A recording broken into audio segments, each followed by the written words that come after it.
Hello, everyone. This is Eric from Execute back for another Sunday night live stream. If you're new, here, put your name and where you're from in the comments down below. If you've got a question about teaching, if you just want to chat, put it in the comments. I hope I can get to all of them. I'm a bit slow sometimes, but welcome.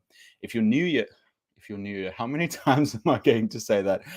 If you're new here, my name is Eric and I'm a teacher, and every Sunday at this time, I have a live stream and everyone is more than welcome. First off, we have a new member on the channel, Zain Noriza. Zain Noriza. I hope I said that right, Zain. Thank you so much. So I've got a small membership group. I think it's like $2 or $3 it's my coffee club, because I go to a cafe to make these videos. Well, not this video, but the videos I make. And so it helps a lot, so thank you so much. I really appreciate it. You might see someone or something new on the stream if you're a regular viewer, and that is my mirror. I usually move it out of the way, but it kind of broke, so now it's just standing over there. I hope it's not too distracting. So this is my place, and we've got our first viewers joining us. Najima. Hi, Najima. Thank you so much for joining. Jar. Hi. Fatima. Good to see you as always. Elinka, you're frozen. Really? Can everyone see me? Let me quickly check. I'll double check just to make sure. Let's go to my channel just to see if things are working. Let's see. Am I still frozen? No, I can move. Or is it just on Facebook? Thank you for pointing it out, but I think I'm okay, unless it's only on LinkedIn. Thank you, Alinka. Abdul, hi from Bangladesh. Good to see you. Arturu, hi. You're early today. Did you wake up early? Arun, hi. Thank you so much for joining. And here is my dad. By the way, guys, my dad reads a lot of Bible, and he's going to post some videos, just him with a daily message. I told him to do something like that. I think it's important. I was talking to a friend earlier. I think it's important to learn and to study, but it's also important to share things, especially something that you're passionate about. And I understand that we as humans, we've got lots of interests, but I think, if you want to put something out into the world, focus on one thing, because if you try and catch too many rabbits, they're all just going to disappear. So they're all just going to run away. You're going to catch none. So make sure to focus on one thing and talk about it. And for me, the thing I decided to talk about was teaching. And here I am. So hopefully we can talk about some things that you are interested in. Valentina, hi. Mike, good to see you. Miss, hi. Nining from Indonesia. By the way, to all my Indonesian viewers, I saw what happened at the soccer match. I hope that none of your family members are affected, but our thoughts and our prayers go out to the people that got hurt there. So nice to see you, Miss Nining. Happy Bird, hi. Sine, hi, Shanae. Ashara from the Maldives, hi, Ashara. Bork from Mongolia, and Bonnie Esther from Massachusetts. I was just talking to Bonnie Esther before. She sent me a message a week ago, and I just got so busy with life. That's a horrible excuse. And then tonight I finally got back to it. So nice. She's always busy doing interesting things. And Bonnie Esther, once you're ready, let me know and we'll share whatever you want to share with the audience. Ganagwang, hi from Thailand. I was in Thailand before. I met some great people there. I can't wait to visit again. Noah, hi. Dimitrios, hi from Greece. Gian, I can't see anything. Let me go let me check out LinkedIn. I don't often go on LinkedIn. I always post on LinkedIn, but I think they're not really suited for live streaming. So I hope you guys can see me. I'm just quickly checking out. Am I there? Can anyone see me? It doesn't show anything. It's a bit tough. So sorry for the viewers on LinkedIn. Go and check me out on YouTube or on Facebook. The great thing about Facebook is if you live stream from there, it's a delayed response, and then it will also show the subtitles. So you can if Facebook is able to determine what I'm saying, then it should show it there. Elvira from China. Hi, Elvira. Sukumar from South India. I've made some Indian friends too. I really enjoy it. Nord from Laos. Fatima. Hi. Arun, couple of week Joy Eatons. Well, you're more than welcome. It's so good to see you. Valentina, hi. Dinkol, hi. KR from Queens, New York City. Very cool. Steve, great to have you here. Yeah, guys, if you've got anything you want to talk about, otherwise, I'm just going to say hi. And then I've got something I want to talk about. Nice to see you again. Malik, good afternoon where you are. Yeah, it's right here. It's 10 p.m. So, someone asked me, Eric, why do you do it at 10 p.m.? And for me, besides that, it's better for people living in America and my viewers living far away. With the time difference, it's easier for them to see me. But also, for me, it's like a start to the week. It's Sunday night for me, so you guys and me talking on here gives me the opportunity just to get some energy and prepare for the week ahead. So it really helps. Fatima from Libya, Ashara from Maldives. Wow, a lot of you. Ashara, you came before. Wesal, about focusing on one thing. Yeah, it's very difficult. I always remember this. I don't know if it's a story or if it's real or not, but someone said they went up to Bill Gates' dad, and Warren Buffett at some kind of meeting, and he interrupted them and asked them, okay, what is, if you had one piece of advice for people out there? And Bill Gates' dad was the one to answer and said, focus. It's so difficult for us to focus on one thing, and I think that's very important. For me, it's even when me as a creator, it's also difficult to focus on one thing, because like a couple of weeks ago, I was busy with a series on how to teach for tests, and I really enjoyed it, really got into it, and now I had to postpone it because all these other things came in, and I've got to finish this thing, then that thing. But I think the one thing that's important is constantly moving forward. So whatever you do, let's say you do change the angle or do change the project you're working on, it should push you forward. Whatever doesn't propel you forward, is leaving you behind. So whatever you're doing, even if it's a little bit different from what you planned, as long as it keeps moving you forward. Lalita from Bangalore, India. Hi, Nadim. What is the topic for today? The topic is anything you want to talk about. Although, something that, so recently I felt like I really need to improve, and I want to learn new things. And I'm sure that's why many of you are here, because you want to talk about some topics, you want to get some either inspiration, some tips, or some knowledge, to help you in your career or in your daily life. And for me too, I feel like I haven't been reading or researching as much as I should, because there are so many amazing teachers and writers and people with real authority in our subject and in teaching that I want to follow and learn from. But I'm so busy just constantly creating. When I make my videos, yes, I do research and I find the best ideas, and I kind of mold them with my own spin on it. But I would really like to learn from other people, but I haven't been reading as much as I should. So I think what I want to do is I want to dedicate an hour before I go to bed to reading something. The other thing you can do is to listen to audiobooks. Like for me, for example, today I drove a little bit, and when I drive, I don't really listen to music. So I put on some YouTube videos of teachers talking, and it's very interesting. One person in particular that I found. Her name is Jo, and she's on, I think her channel's name is ELT, not experiences like Martin's channel, but ELT Learning. And she's got a wealth of experience, and I really like learning from her. I would love for her to join the live stream one day so I can pick her brain, but we'll see. Game day, who's playing? I know that it's football season, so it's fun. Arun, learning new things, right on. Wesal, good evening from Indonesia. So many nice Indonesian viewers. I'm so happy. Rekia from Algeria. Mark, hi.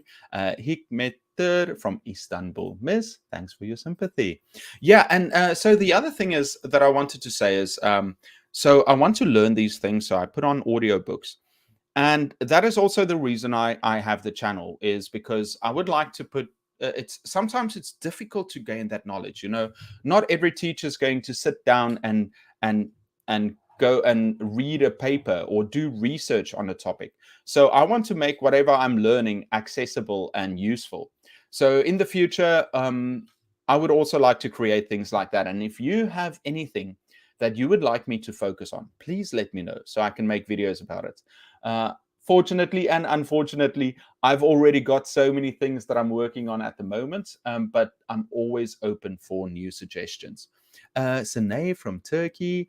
Merhaba, nice to see you. English from Algeria. Hi. Hemant from India. Chuli, hi. I'm from Myanmar. Ezra. Arturo, yeah, I'm early today. I was checking my videos when I received the notifications.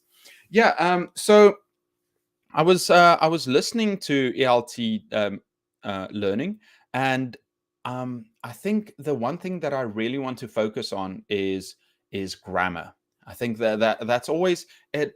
It's not that it's a weakness. When I prepare for lessons, I learn grammar, but I'm never going to be an expert unless I fully understand and can share ideas on it. So my plan for next year is to create a series of 100 lessons.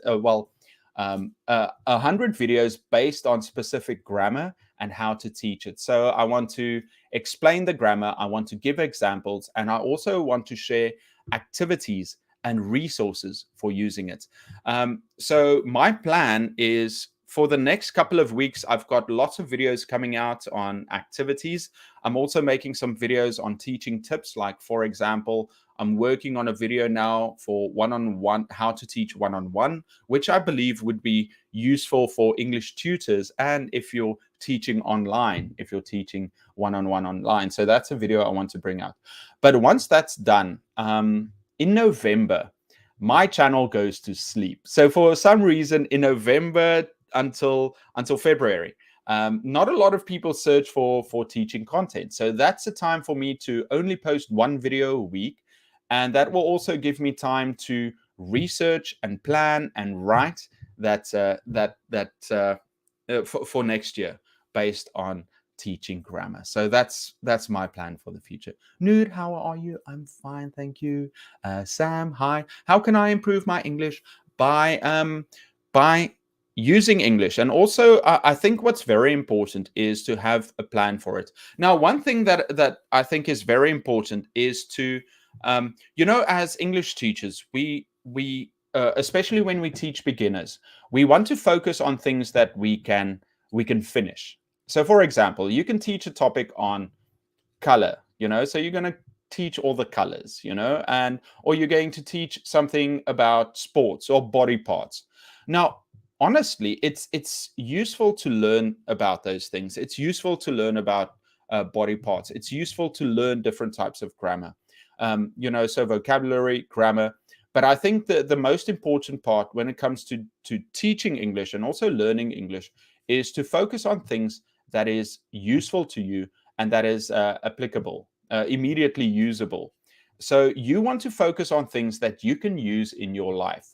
If it's to use it at work, if it's in everyday life, if it's situational, you want to focus on those things for your students so that when they learn something from you, they can leave class and be like, wow, this is something that I can share. This is something that I can apply in my daily life. And so if you're learning English, I would say the same thing. Find out, if whatever your job is, whatever your career or what you want to learn in your career or your daily life, focus on those things that are useful. And I got some inspiration to make a video on, let's say, 10 things to teach learners that's very useful. And it could be just examples like, how to ask good questions, and how to use grammar patterns that are very useful, like I want, I need to, um, uh, so focusing on things that are important. So obviously I'll do some research, I'll collect it, but that's important. So my videos, I can make videos on things that no one finds useful, and those are the types of videos nobody really cares for. So even my videos, if I find something and I think this is probably the most useful thing that I can share, then I'm going to make that video. Hi, Mansoor, Raina from Argentina, 10 a.m. here. Much better time than here. Modal verbs and courses of verbs. Well, actually, I've got, you know what? Anand, I've got a video on modals, an activity on how to teach modals. And just for you, I'm going to release this video. I wasn't planning on releasing it this week, but you know what? On Thursday, I'm going to release that video for you. On Tuesday, I'm releasing a video. It's a PowerPoint by Twinkle with 33 speaking activities that you can use in your class. So I'm going to release that on Tuesday. I think it'll be popular. I love Twinkle. They share a lot of free resources. Obviously, it's a paid site, but they also have free resources. So I reached out to them and I asked them, okay, can I make some videos on these free resources? Because it's going to be beneficial to my audience. And also they can get perhaps some subscribers to their website to get those paid for resources. And then on Thursday, I will release this video. Let me quickly see what it's called. It's something about modals. Let me see. I found it here. Give me 1 second. Give me 2 seconds. Oh, it's on the next page. Where did I put you, modals? You're in there somewhere. I know. Okay, yeah, that one's coming out soon. Where are you? I can see you. Ah, there we go. Modal verbs board game. So yeah, this is a free board game to practice modals, and I will release that on Thursday just for you. Lumri, hi. Good choice. It's great to see you. Hope you're doing well. Yeah, it reminds me of something else I'm going to talk about now that Good Choice taught me. It's about living in the moment. That's actually something I want to talk about. So I don't watch a lot of Netflix. I don't watch a lot of series, but every now and again I hear people talking about a series, and somebody suggested this series to me, and it's not for everyone. It's an animation, and it's all about cyborgs in the future. Now, it's not everyone's cup of tea, but you can take your own lessons from watching something. And for me, the story was about it's sci-fi, and there's a lot of action and violence, but it's about people in the future that substitute body parts with with mechanical arms or legs, or basically making themselves into cyborgs. And then in the story, the more of these arms and legs and these mechanical things and you attach to yourself, at some point, if you add too much in the future, you go crazy and you lose yourself, and basically you go on a rampage. And even though I don't think I'm going to go on a rampage, recently I've been very busy. Either I sit at home and I watch YouTube, or I relax, or I go to work, and then after work I spend my time creating content. And it's very easy to kind of forget about living in the moment, enjoying nature, and taking time off. And it kind of it's connected to it's also connected to meditation and taking time to fully breathe and be just enjoying life, instead of just always doing something else. And the lesson I took from these cyborgs is that instead of only focusing on moving forward or doing things, staying busy, we should actually have some time to relax and enjoy being human, and taking in and walking in nature, or taking a time out, not for taking a nap, but just spending time alone with your thoughts. That's so important. Taking 5 minutes just to be thankful. Many cultures do this through praying or through some kind of meditation, but we should do the same. I think you can do it through reading, but I think it's also important to be without technology. And I'm always on my broken phone, or I'm on my laptop. And I think it's important to start enjoying life again. And for my students too, my students are also on their phones all the time. And then during class, I don't mind having phones in my class, but the students aren't allowed to use it the whole time. Obviously, they have to pay attention. And I was of mind that it's the teacher's job to have an engaging lesson so that the students don't want to look at their phones. They should be in the moment. They should have activities with partners. They should be engaged in the lesson. But often they kind of look at their phones, or they go on quickly to check something. And sometimes, when a student does that, when they go on their phone for a prolonged period of time while I'm teaching, let's say that if they just check their phone for something important, I don't mind. But if they go on there and I see them not engaged in the lesson and they're on their phone, then I make an example of them. I say, okay, well, I constantly ask my students concept checking questions to make sure they understand. And so I would pick on these students that are on their phone, and if they struggle to answer, I'll give them the look and I'll say, yeah, listen, this is class and I want you to pay attention. But I think I'm going to have a talk with my students because I think it's important.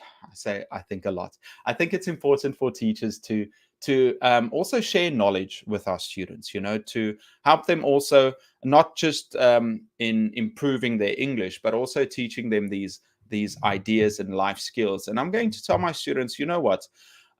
When I go to the gym, I go without my phone on purpose. I haven't been to the gym in ages, by the way. Yeah, you can see it. No muscles there. But I go without my phone because that's an hour or two that I can dedicate and just be with my body and enjoy life and be without technology. And for them, I want them to think the same way about being in class. Now, most schools have rules about this, but I want my students to understand why I want them to do it. Not just tell them, "Hey, no phones." I want to let them know that they should take time off of being on their phones, because we're at a very early age in the technological revolution. We were fortunate enough to grow up without phones, without computers. Well, when I was a teenager, we got our first computer. I never really had internet until I was in college. But kids nowadays, they grow up with phones, with technology. You see kids sitting at the dinner table with tablets, very young kids. Parents, I don't blame the parents, but parents have tablets open with the kids reading or watching YouTube videos. I've got friends with 2-year-olds that already know how to swipe and how to do things. And I think it's important that we remind our students that there's more to life outside of technology and about being on our phones, and we should actively try and move away from that. Anyway, that's just a rant. What do you guys think? I'll go through. Guys, if you've got any questions, please put it in the comments below. I like a British accent. I want to learn it. I think, Fatima, follow people with a British accent, and also make an effort. If you hear a certain way that something's pronounced, try and imitate those people. Try and copy what they're saying. So, for example, with this lady, ELT Learning, she has a beautiful English accent, and she speaks so well, and she's such a great lecturer. And I can only hope that in the future I can improve to where I can speak like her. But she's got this one thing: she's got a beautiful accent, and she's so knowledgeable. But there's one tiny thing that bugs me, and it's so bad. Even with my videos, I know that 99% of people watching it, they enjoy the content or they find something valuable in it. But then you get this 1% that dislike or they leave a bad comment. And it's that 1% that actually you kind of think about, which is unfair. And so I just want to preface this by saying this lady is like amazing. But there's one small thing that bothers me. It's when she says a word that ends on ng. So if she says spring, she says springer, spring. And she's got this beautiful accent. It's just that one thing. And every time she does it, I'm like, if it only was for that one thing. Anyway, so follow people with an accent that you enjoy and try and copy them. Maya, hi. Nadim, I want to ask about using mother tongue. No, it's not a good idea. I've done a video on it because many people ask me about it, using English. So it's not a good idea. You want to use as much English as possible, but sometimes I use it if I want to explain something very quickly. If I want to explain, where is that video? Sorry, I can't find using English in the classroom. English. Let's see. I should have English in there. Where are you? Yeah, so it's. I don't think it's a good idea. You want to use as much English as possible, but the only exceptions are if you want to quickly explain something to learners, or if you want to make a joke. Sometimes I tease my students to use it in class. If I find that when I find that video, I will share it with. Found it. It should English learners use. Okay, I'm going to share this with you. This is a video I did about should learners use. So check this out, and I'm sure it will have a better thought out answer for you. Hi, Nazmoon. I'm from Bangladesh. I wanted to be a teacher, but I'm extremely introverted. Is there any hope? 100%. And hi, Marlene. Good to see you. Okay, now this is one of the things that I actually have an opinion on this. And most people will disagree with me. And the thing is, I don't like to think about things as being extroverted or introverted. The same reason why I don't like talking about having personality linked to blood type or your zodiac sign or recently MBTI.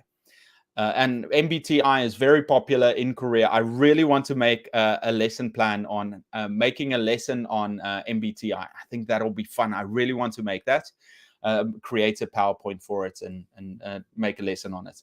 But the reason I don't like thinking about these things or teaching these things is because if you tell someone that they are supposed to be something from a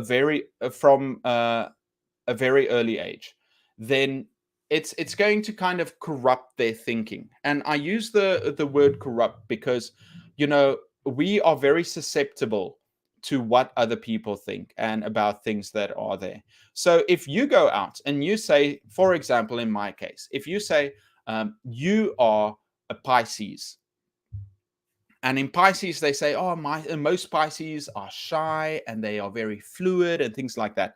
Now, if you're a young person hearing this and you you don't even have to believe it, but it will have an effect on how you see the world, because whatever you do is going to enforce that narrative, reinforce that narrative. So, for example, I go out and suddenly I'm in a situation where I'm shy. I'm going to say, oh, wait, I'm shy. That is because I'm a Pisces and it's okay for me to act that way.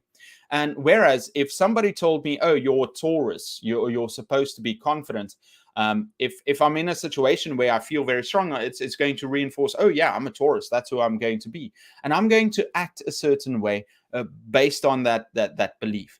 And it's the same with introversion and extroversion. Now, I know people say it's how you gain energy, but so many people are going to be shy and they're going to label themselves as an introvert, and that's going to stop them acting in a way or trying to improve themselves, instead of seeing themselves as this blank slate, as I can improve the way that I act in the world, the way that I speak to people, the person who I'm meant to be. They're going to think, oh, no, I'm just shy. I'm going to be this way.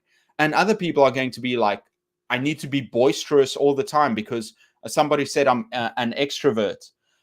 No, if you go online, the majority of people are stuck. They're very anxious.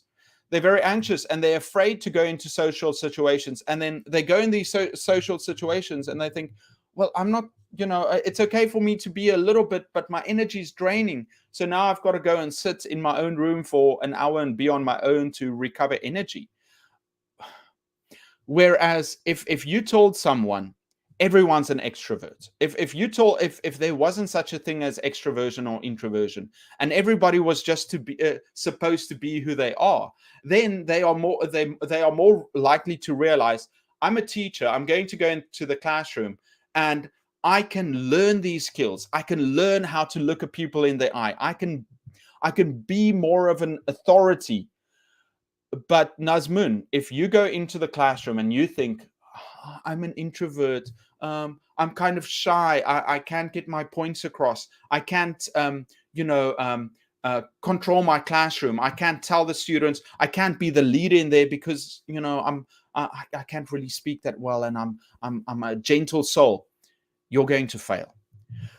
So Nazmun, my point is this: be who you want to be. If you want to be a teacher, be more assertive. Believe that this idea of being a shy person does not exist. I can improve and I can become the best teacher possible. And that's what I want to say to you. A lot of you are going to say, Eric, no, I'm an extrovert, I'm an introvert. Don't think that way. Because when I was young, and you guys won't believe me, I was a bit of a clown, but I used to think, oh yeah, I'm an introvert too, because I struggle to talk to someone, or sometimes I'm weird, or I say the wrong thing, or I do something that it is kind of crazy, not crazy, it's kind of weird. Then I wouldn't become a teacher. I would be too shy in front of my students. And then the next piece of advice a lot of people give is just fake it till you make it. Whereas I understand why it's true. It's just act that way, and then eventually you will become that. But you've got to understand the reasoning behind that. The reasoning behind that is you are training, you are learning the skills you need to be that person you're faking. So don't say it's because you are faking it till you're making it. No, it is you are practicing the skills necessary to become who you want to be. That's a nice quote. I like that.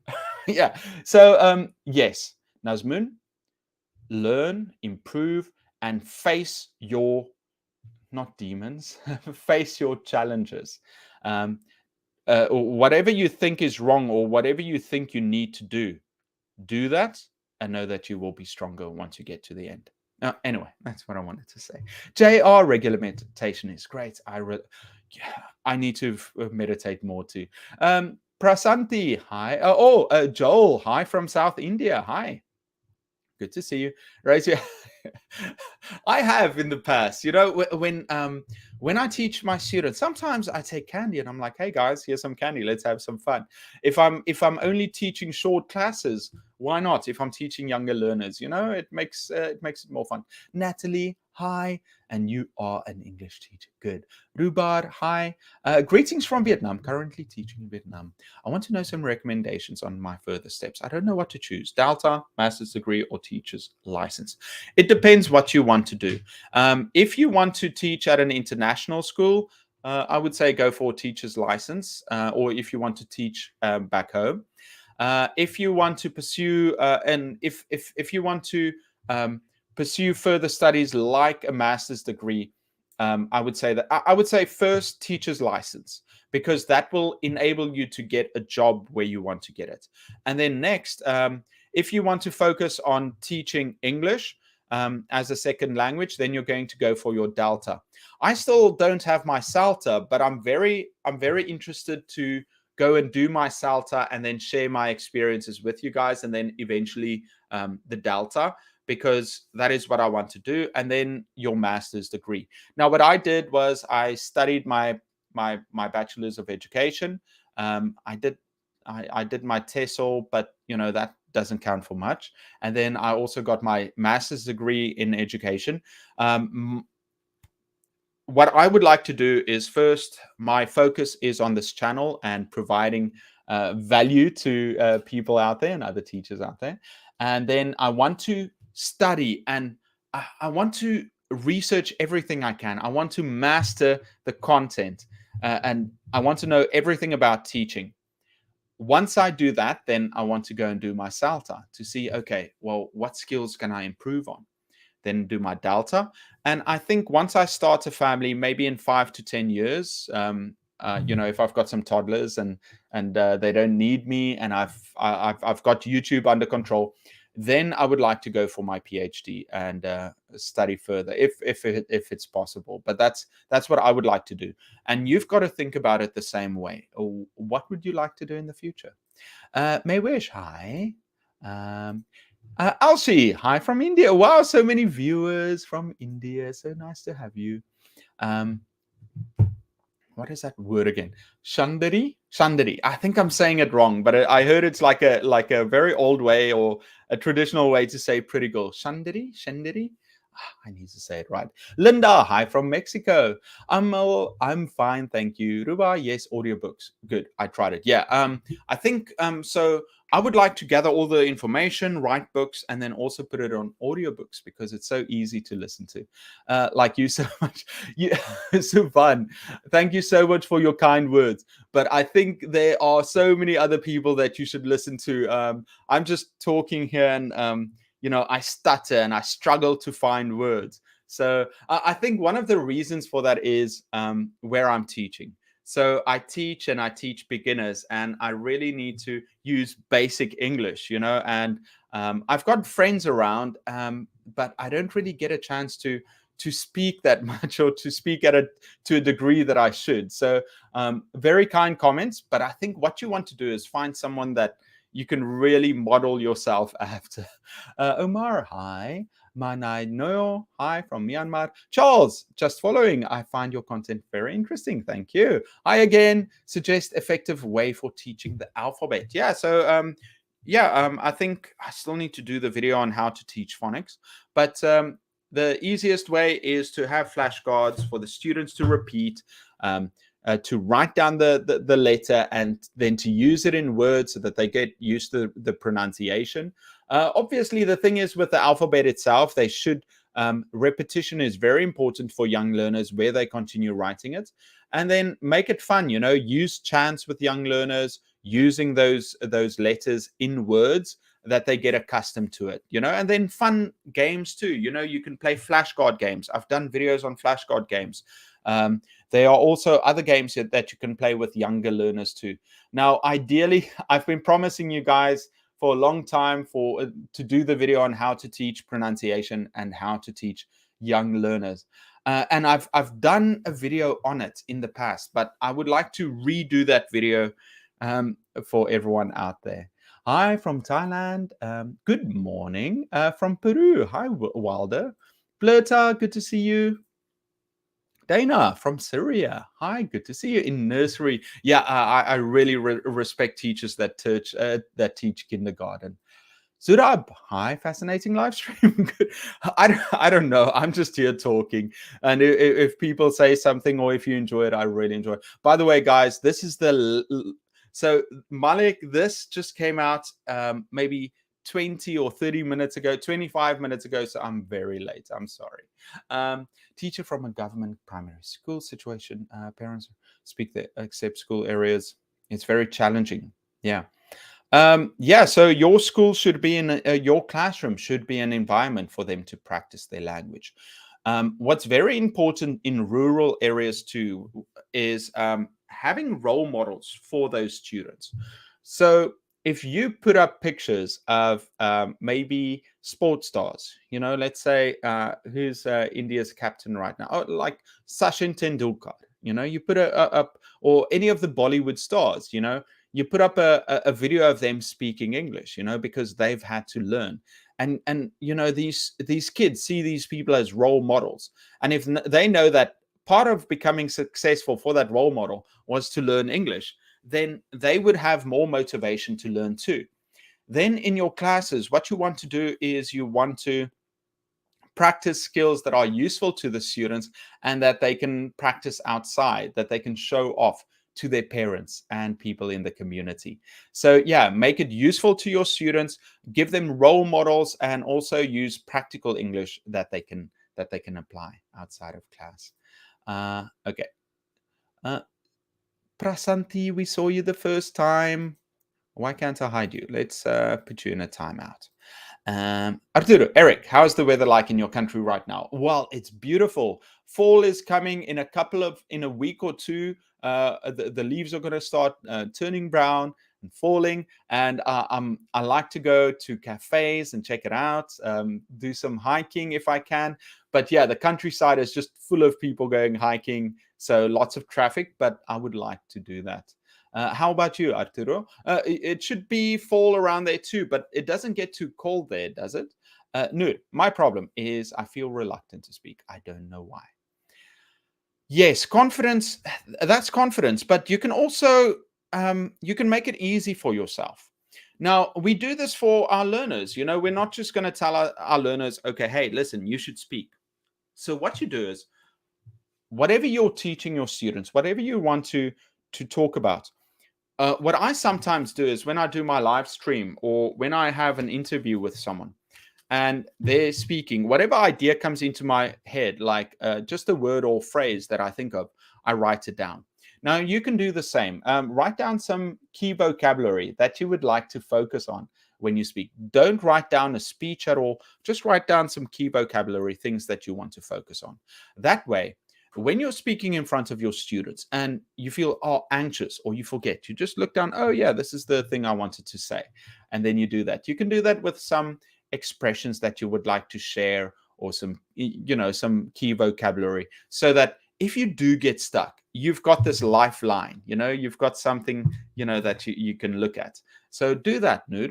And that way, you are helping yourself, and you can also teach this technique to your students too, because listen, they are also reluctant to speak, and you've got to be their champion.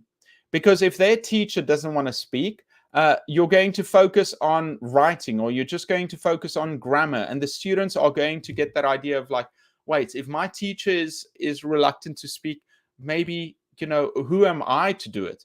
So you've got to be brave, and you've got to become their speaking champion. Because even if you make mistakes, like I make mistakes all the time, most of you catch that, I make mistakes all the time, in what I say. But you don't hate me for it, hopefully. You understand that I'm human, that I'm doing my best. I'm trying to share useful ideas, So our students are the same, if they can make fun of you, maybe, but if it comes from a place of you trying to help them, then no need to be shy. Oh, by the way, I want to do a video on public speaking, how I teach public speaking. And one of the things I always tell my students is, what is the worst thing that could happen? If you're doing public speaking, and you make a mistake or you stumble over your words, will you get kicked out of the classroom? Will students start booing you? No, they understand you're human. And actually, most of them are kind of nervous because they know they've got to do the thing in the future too. And I explain it like this. I say, like, thousands of years ago, we were in tribes. And if you stood out and you did a bad thing, you might get kicked out of the tribe and you might die. Now, today, we are not in tribes. Nothing bad will happen to you, but we still have that fear, and it's unfounded. Now, there are a few ways to get over that fear. Number one is you can do it more and more and more, so that biological, like you're basically teaching yourself that nothing bad happens, and you also become a better speaker. So the one way of doing it is just by putting yourself out there and getting used to it. The other way is to understand it. Like I said, why are you afraid, and how can you support yourself to be better? So I understand that if I'm in front of people, as long as I focus on the message, I write down some vocabulary and have a structure to what I want to say, and also if I understand that nothing bad will happen to me, I'm trying to share something with people, it comes from a good place, then I will be fine. And you should have that same mindset. Malik, Suggest an easy way to teach narration, an activity to the ninth and how can I improve my teaching spoken? Oh, I think I just brought this up. Narration. So it's how they're reading. Yeah, I think generally students are very good at reading anyway. They practice reading aloud a lot and they actually enjoy it, and it takes pressure off of them because all they do is they're reading. But it's a very simple skill. Speaking is difficult because you have to take the ideas in your brain, you've got to translate them, and then you've got to bring them out in spoken form, and it has to happen immediately. So it's very difficult to teach speaking and to get our students used to it. um, yeah, so I think a lot of the activities that I share on my channel is just about teaching speaking activities, and also making it easier for our students to speak. So what you want to do is you want to give them the foundation, you give them the support to speak. So you give them examples, you give them vocabulary, you do some practice activities for them to get used to it, and then you get them to practice with a partner to become more confident, and then they can present it in front of class.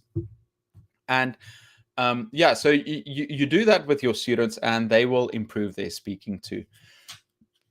There was something I wanted to say about engagement. The one thing with engagement is how do we make activities that our students find engaging? And there are a few things you want to focus on. It should be creative, so it should be fun, it should be creative, it should be collaborative. Oh, by the way, guys, my finger's getting better. I can almost move it a little bit. It should take a few more weeks. It doesn't look very pretty, but it's better than being all bandaged up. Yeah, so yeah, it should be collaborative and creative, collaborative. What's the other thing? It should be fun. There was something else. Useful. It should be useful to them, so they should be able to apply it outside of class. So if you do these things where you can get the students to learn important things with a partner or in a group, and it's very useful, and also they can share it with the class, I think that will improve engagement. Ileana, watching from Argentina, do you work with projects with your students? Any advice? Projects. Yeah, when it comes to projects, students should have a say in. So first, you've got to explain to your students what you want them to achieve. You've got the project for them. So you tell them, this is what I want you to do in your project. If it's like, if they're creating a play, or they're creating a poster or presentation, or they're creating a dialogue or a play, I mean. So you've got to explain exactly what you want them to do. What the criteria is, what they want to focus on. You also want to give them examples. You want to give them an example of a really good end project, and you also want to give them like what is an average project and what is a really bad project, so they've got an idea of what they need to do. You also want to inspire them. So if you give them lots of ideas that they can pick from, and also allow them to personalize it to themselves so that they feel in control of the project. Because if you put them in a box, they're not going to feel like, oh, I'm in a box. I can't be creative. I can't show my personality. But if you just give them some points of reference, and you say, this is what I want in there, the rest is up to you. They're going to be more excited about doing that. And that's another thing. You want to get them excited about the project. For example, when my students do their presentations, and I might take some videos of me teaching this, I'm going to explain to my students what I want them to do.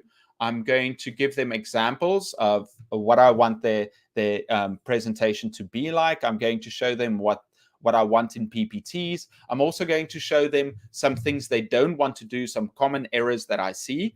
And then I'm also going to let them practice a little bit. So if you have a project, maybe instead of letting them do the whole project immediately, how about giving a mini version of the project that they can do first, right? So instead of them making the big project first, and it's stressful, and some are going to succeed, some are going to succeed, some of them are not going to give good work.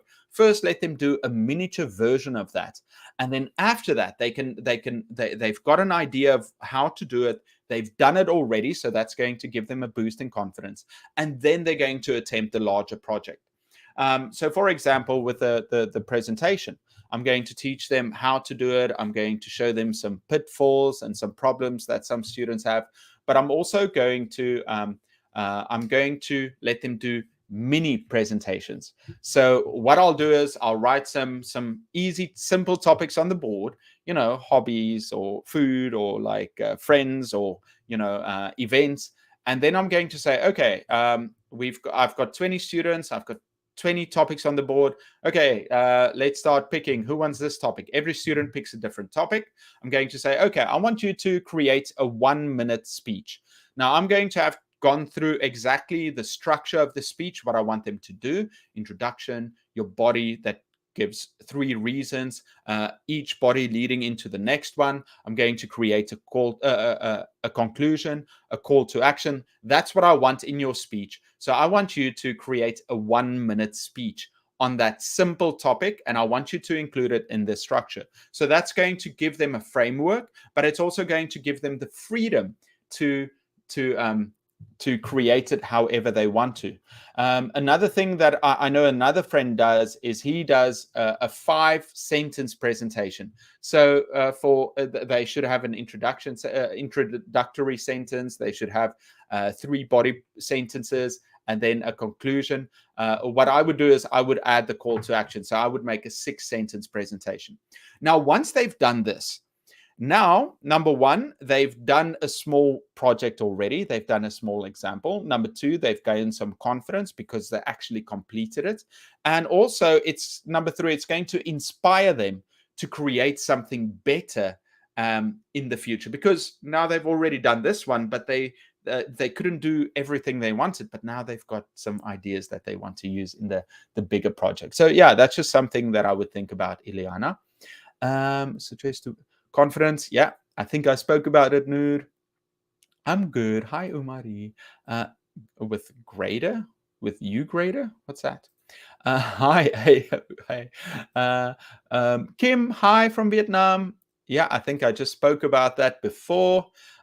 Fatima, BM, good to see you. What will you do when you retire? Yeah, you know what, BM? Why don't you bring your parents? I think they like South Africa. They don't mind Korea, but I think they want to stay in South Africa where they've got friends and family. But BM, what do I want to do when I retire? It's very interesting. I watch sports. And when you're a sportsman, you've got, during your youth, you start training, your body, you get the skills, you train it every day. And when you become a professional, athlete, you've got a span of 10 years, let's say 10 years in your 20s to your 30s, or maybe, until your 40s, to actually become a master at that. And then because of, you're going to kind of hit your peak at 30, and then you're going to decline because Father Time has never lost a match. All of us have to fight time, unfortunately. But the beauty of teaching or about learning a skill or knowledge is that you can use that, until, you're unable to move, So, and that's the way I see being a teacher and learning about teaching, is that, yes, I'm in my 30s now. There's so much I still need to learn. But once I learn it, then I can teach it, and I can continue doing this till after I'm retired, and that I can develop more passion for it. I can learn new things to share. So I'm very excited about it. So when I look at these webinars of these teachers that are amazing, they are 20 years ahead of me, and if I apply myself now, the knowledge I gain, I can use in the future when I reach their level. So yeah, it makes me very excited. So what will I do after I retire? No, I think teaching, I can do this forever. And, now we're fortunate enough, I can write books, I can go on the internet, although I'll have even more, by then I'll have even more wrinkles and I'll look older. Won't have as much beautiful hair as I've got now. I won't have the muscles. Well, it's already going now because I haven't been in the gym. I worked out. I haven't been exercising since my accident. So for the past couple of months, I haven't even exercised. This is the first time in months. And I haven't been to a proper gym in a year. So I hope to get there soon. But I hope that answers your question. When it comes to knowledge, we can do that as much as we want. I think I spoke about that. Murari, hi. I'm a horrible cook, BM. I suck at cooking. I have no interest in cooking, but I cook a little bit now and again, but it's not very good. Hi, Murari. I'm so happy to hear that. Unfortunately, it's not up to me, BM. I try though. I try. Dana, English. Yes, she does. Look at Lucy. She's got a beautiful accent. Hi there. Don't you want to learn and master mixed conditionals? They're awful. I should though. Javaid, how important is stress and aspiration for the? Yeah, I think stress and aspiration. It's not the most important part, but it's something. Once, if you consider it and you think about it, you can improve it too. Claudia, hi from Brazil. Thank you so much for watching. Najim, Arturo, give you advice. Do you think it's necessary to ask students that are learning English to speak English? You don't want to make it a chore. So I encourage my students to use as much English as possible, even with their parents to use it. Now, what's very funny in Korea, and I see this all the time, when I get into an elevator with parents and their kids, the parents try and use English around me, and they try and encourage their kids to use it too, because the more they practice it, and the better they will become. And I think that's a great idea. I don't want to make my students feel like it's a chore. Because then they're not going to enjoy the subject. They're going to feel like, oh, I don't want to do this. I feel uncomfortable doing this. Then they're not going to enjoy it. But if I tell them, listen, when you're with your parents, and you watch a TV show, try and translate some of it into English for them. That way they'll be impressed. And not to show off, but a little bit to show off, but to have fun and enjoy the language, and also to show them what you've learned. Or if you're watching football, maybe explain some of the things in English. That way you're increasing your interest in English, but you don't feel like it's a burden. I hope.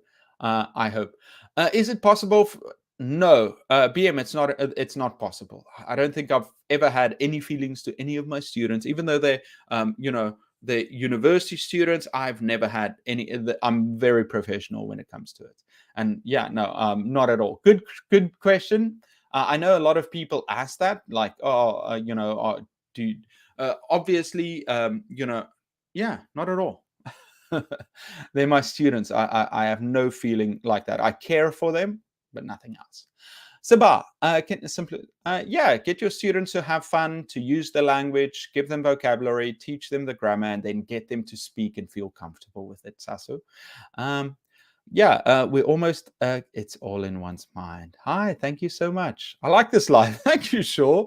I think I still owe you a comment. I'm so sorry. Moose, hi. Karen, yes, you can. Just use it more, just like I just said. Zafi, Luza Ang, I can see you. Gabriella, I see you too. Tev, of course, with doing for a teacher who doesn't. Yeah, anything you study to improve. And I think a TEFL falls in that, although I feel with a TEFL, it depends what quality the TEFL is, but I think doing anything to improve is good. Punam, cheers from India. Hi. Eric, November will start. You'll be fine. Just make it fun and share your personality with them, and share yourself with them, and also take an interest in your students. If you show them that you're interested in them and that you want to help them, they'll be more engaged in your lessons and enjoy being there. Okay. Malika, I will do some videos on this in the future.